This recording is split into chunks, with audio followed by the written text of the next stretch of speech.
Oke, coba bayangin sejenak. Anda lagi ada di padang prairie Amerika di akhir abad ke-19. Sepi banget. Sejauh mata memandang tuh cuma langit sama rumput. Dan Anda udah 2 bulan nggak ketemu satu orang pun. Terus tiba-tiba di kejauhan muncul 3 sosok asing. Awalnya Anda senang dong, wah akhirnya ada teman ngobrol. Tapi pas mereka makin deket, ada yang aneh. Sambutan ramah Anda malah dibalas tatapan curiga. Dan obrolan singkat itu berakhir dengan sebuah peringatan yang bikin darah Anda beku. Hari ini kita akan bedah cerita yang luar biasa ini.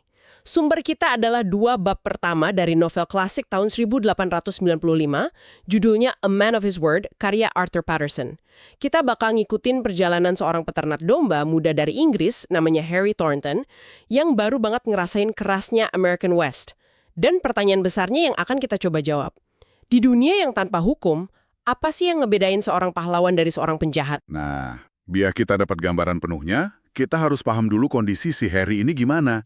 Dia itu bukan sekedar kesepian, dia benar-benar terisolasi total. Di gubuk kecil, diantah-berantah, dikelilingin 4.000 domba. Dalam situasi kayak gitu, kedatangan manusia lain tuh, wah, kayak fata morgana yang jadi nyata. Jadi antisipasinya tinggi banget. Tapi yang datang justru realita yang, jauh lebih keras dari bayangannya. Betul sekali. 3 penunggang kuda ini penampilannya jauh dari kata wajar. Nggak pakai topi, nggak pakai sepatu bot, tali kekang kudanya juga seadanya banget. Bahkan pemimpinnya nih, dia telanjang kaki dengan bekas darah kering. Seluruh kegembiraan Harry itu langsung nguap gitu aja. Ganti jadi waspada. Di sini ada momen yang menarik banget. Nalurinya sebagai orang baru adalah masuk ke gubuk dan ngambil revolvernya buat nyambut mereka. Dan syukurlah, dia nggak ngelakuin itu. Ini adalah pelajaran pertama tentang etiket barat yang dia dapetin. Etiket di sini itu bukan soal sopan santun di meja makan ya. Ini tuh kode buat bertahan hidup. Kapan harus kelihatan ramah, kapan harus kelihatan berbahaya, dan kapan harus diam. Ngambil pistol buat nyambut tamu itu kesalahan fatal yang bisa bikin nyawa melayang sebelum percakapan sempat dimulai. Harry hampir gagal di ujian pertamanya. Interaksi pertama mereka pun dingin banget. Harry kan nawarin tempat bermalam, makanan, selimut. Standar keramahan lah ya, dimanapun. Iya, standar banget. Tapi respon mereka justru kebingungan. Mereka natap Harry dengan keheranan yang tak terkira. Kenapa coba keramahan yang tulus justru bikin mereka curiga? Karena di dunia mereka, nggak ada yang gratis. Kebaikan tanpa pamrih itu anomali yang berbahaya. Kecurigaan mereka itu mekanisme pertahanan. Kalau ada orang sebaik ini, pasti ada udang di balik batu. Mungkin ini jebakan. Pemimpin mereka aja sampai perlu ngiyakinin teman-temannya, sepertinya kawan-kawan, tawaran ini tulus dan jujur. Seolah itu hal paling langka yang pernah mereka temuin. Ini nunjukin betapa brutalnya dunia yang mereka hadapi tiap hari. Akhirnya mereka luluh juga dan nerima tawarannya. Dan disinilah suasananya berubah total. Pemimpin mereka sambil senyum aneh nyebut-nyebut cerita orang Samaria yang baik hati dari Alkitab. Harry nanya, apa mereka baru aja ketemu perampok? Pria itu ngejawab dengan dingin, Indian jauh lebih buruk daripada pencuri. Tentu, kita harus ingat ya, ini adalah narasi dari tahun 1895, dan ini sudut pandang karakternya. Tapi cerita yang dia sampaikan benar-benar mengerikan. Dia bilang mereka ditangkap suku Apache, ditelanjangin, diikat dan dipaksa nonton satu teman mereka disiksa pelan-pelan di atas api sampai tewas. Mereka bisa lolos dengan cara yang luar biasa, motong ikatan kulit mentah yang udah mengering di pergelangan tangan mereka. Kisah itu langsung ngasih bobot ke penampilan fisiknya yang digambarin penulis. Wajah yang keras, siap tempur, dengan mata abu-abu tajam yang kayaknya nggak pernah istirahat. Dia bukan orang yang cuma cerita. Dia orang yang udah ngelewatin neraka. Dan setelah itu, dia ngasih peringatan yang sangat spesifik ke Harry. Dan peringatannya ini bukan sekedar nasihat biasa loh. Ini kayak transfer trauma.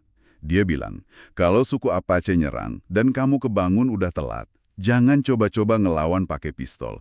Dia nunjuk pisau Harry dan bilang, gunakan pisau itu pada dirimu sendiri. Itu kan nasihat yang ekstrim banget. Bunuh diri lebih baik daripada ditangkep. Apa ini cuma buat shock value dari penulisnya? Atau ada sesuatu yang lebih dalam tentang psikologi orang-orang di perbatasan ini? Oh, ini dalam banget. Ini ngasih tahu kita bahwa di dunia ini ada takdir yang dianggap jauh lebih buruk daripada kematian itu sendiri. Pria ini nggak lagi nyoba nakut-nakutin Harry. Dia ngasih satu-satunya jalan keluar terhormat yang dia tahu, berdasarkan pengalaman yang baru aja ngerenggut nyawa temannya. Ini adalah bentuk kebaikan yang paling brutal yang lahir dari realita paling kelam. Sebuah kebaikan yang mengerikan ya. Sebelum pergi, pria itu jabat tangan Harry dan ngomong sesuatu yang nantinya jadi penting banget. Dia bilang, aku punya utang padamu dan aku akan membayarnya suatu hari nanti. Terus mereka lenyap gitu aja di telan kegelapan malam. Harry bahkan nggak tahu namanya siapa. Dan ternyata peringatan itu bukan omong kosong. Malam itu juga, Harry kebangun karena suara lolongan serigala prairie. Tapi pengetahuan prairie yang dia pelajari bilang itu bukan serigala, itu panggilan pengintai Indian. Dan beberapa saat kemudian, lolongan itu dijawab dari arah seberangnya. Dia terkepung. Penulisnya jago banget ngebangun ketegangan di sini. Bukan pakai aksi, tapi pakai suara dan keheningan. Gemerisik rumput di luar, suara napas pelan di dalam gubuk yang gelap. Harry sampai lumpuh total karena takut. Dia bahkan ngerasa ada jari-jari yang nyentuh rambutnya dalam gelap. Sampai akhirnya sentuhan itu hilang dan dia dengar langkah kaki di luar. Adrenalin langsung ngambil alih. Dia lompat, ngambil pisaunya, dan nerjang sosok bayangan di pintu. Tapi ada suara pelan yang ngentukin dia. Tenang, aku bukan seorang Apache. Ternyata tamunya tadi, pria berjanggut hitam itu, balik lagi. Harry langsung pingsan saking syok dan leganya. Pria itu kembali buat nyelamatin dia. Dia udah tahu apa yang bakal kejadian. Dia ngasih tahu Harry kalau gubuknya bakal dibakar dalam waktu 1 jam. Dia datang buat bayar utangnya, jauh lebih cepat dari yang diperkirakan. Tapi di sini Harry dihadapkan sama pilihan yang susah banget. Pria itu nyuruh dia lari nyelamatin diri. Tapi Harry nolak. Dia bilang, aku nggak akan ninggalin domba-dombaku untuk orang-orang Apache. Ini keputusan yang kedengarannya gila banget. Kenapa dia lebih mentingin domba daripada nyawanya sendiri sih? Nah, keputusan ini bukan cuma soal keras kepala atau naif loh. Di dunia tanpa hukum ini, properti yang Anda jaga, bahkan domba sekalipun, itu perpanjangan dari kehormatan Anda. Itu tanggung jawab Anda. Ninggalin itu semua sama aja kayak ngaku kalah total. Dan reputasi adalah satu-satunya mata uang yang benar-benar berharga di perbatasan. Harry, meskipun masih baru, secara naluriah paham soal ini. Dia milih kehormatan di atas keselamatan. Dan yang luar biasa, si orang asing ini, meskipun awalnya nganggap Harry bodoh, akhirnya setuju buat ngebantuin dia. Mereka berdua ngegiring 4.000 domba, ngejauh dari bahaya di bawah cahaya bulan. Dari kejauhan, mereka lihat gubuk Harry dilalap api. Tapi pria itu lagi-lagi nolak ikut sampai ke peternakan. Dia bilang utangnya belum lunas sepenuhnya, terus pergi gitu aja, masih tanpa nama. Jadi Harry selamat, gubuknya rata sama tanah, dan penyelamat misteriusnya hilang lagi di telan malam. Anda pasti mikir insiden kayak gini bakal jadi buah bibir di peternakan kan? Ternyata enggak. 4 minggu kemudian kita lihat betapa cepatnya hal-hal mengerikan dianggap normal. Rekan kerjanya, Jack Temple, cuma ngangkat bahu, nyebutnya rasa pahit pertama dari kehidupan barat. Ini nunjukin betapa tingginya standar bahaya di sana.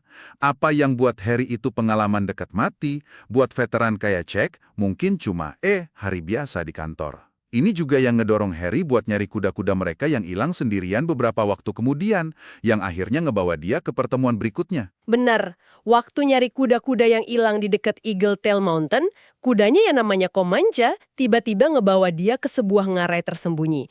Dan di sana, di sekitar api unggun, ada selusin pria kasar. Pemimpin camp itu, tentu aja, penyelamat misteriusnya. Reuni mereka ini menarik banget. Nggak banyak kata-kata. Cuma jabat tangan yang erat, yang kata narator lebih ekspresif daripada kata-kata. Ada pemahaman diam-diam gitu di antara mereka. Pria itu dengan santainya ngaku kalau kuda-kuda Harry yang hilang emang ada di sana, gabung sama kawanannya. Seolah itu hal yang wajar aja. Harry diundang makan malam, tapi suasana di camp itu bikin dia nggak nyaman. Obrolan orang-orang di sana tuh brutal dan kasar, tapi dia lega ngelihat temennya itu nggak ikut-ikutan. Kayak dia ada di level yang beda dari anak buahnya. Terus, obrolan beralih ke berita lokal. Seorang peternak kaya, namanya Dempster, baru aja kehilangan 20 kuda poni dan seekor kuda betina mahal karena dicuri. Harry, dengan idealisme mudanya, langsung ngutuk para mencuri itu habis-habisan. Dan inilah momen puncaknya. Saat Harry lagi berapi-api ngebela hukum dan ketertiban, pria misterius itu dengan tenang nyela. Dia bilang, Dempster itu pantas dapetin itu. Kenapa? Karena Dempster, menurut dia, adalah orang tua pelit yang nolak minjemin kudanya buat seorang dokter yang harus segera nolongin anak yang sekarat. Jadi menurut pria ini, nyuri dari Dempster itu bukan kejahatan. Itu adalah hukuman. Tunggu. Jadi, orang Samaria baik hati yang mempertaruhkan nyawa buat nyelamatin Harry, ternyata adalah pemimpin komplotan pencuri kuda yang baru aja dia kutuk. Ini bener-bener bikin batas antara pahlawan sama penjahat jadi kabur banget.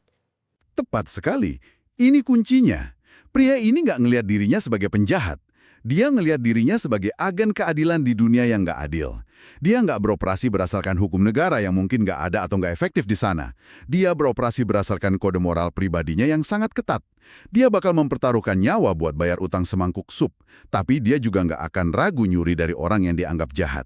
Dia adalah hakim, juri, dan eksekutor versinya sendiri. Jadi dari dua bab ini aja kita disuguhin sebuah karakter yang luar biasa kompleks.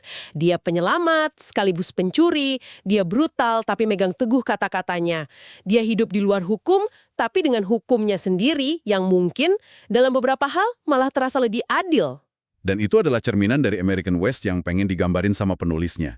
Sebuah tempat di mana garis moralitas jadi sangat kabur.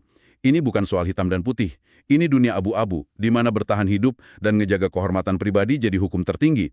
Keramahan bisa nyelamatin nyawa Anda, dan sebuah janji adalah kontrak yang nggak bisa dilanggar, bahkan di antara para pencuri sekalipun. Ini ngebawa kita ke sebuah pemikiran akhir untuk Anda. Pria asing ini adalah seorang pahlawan bagi Harry, tapi seorang penjahat bagi Dempster.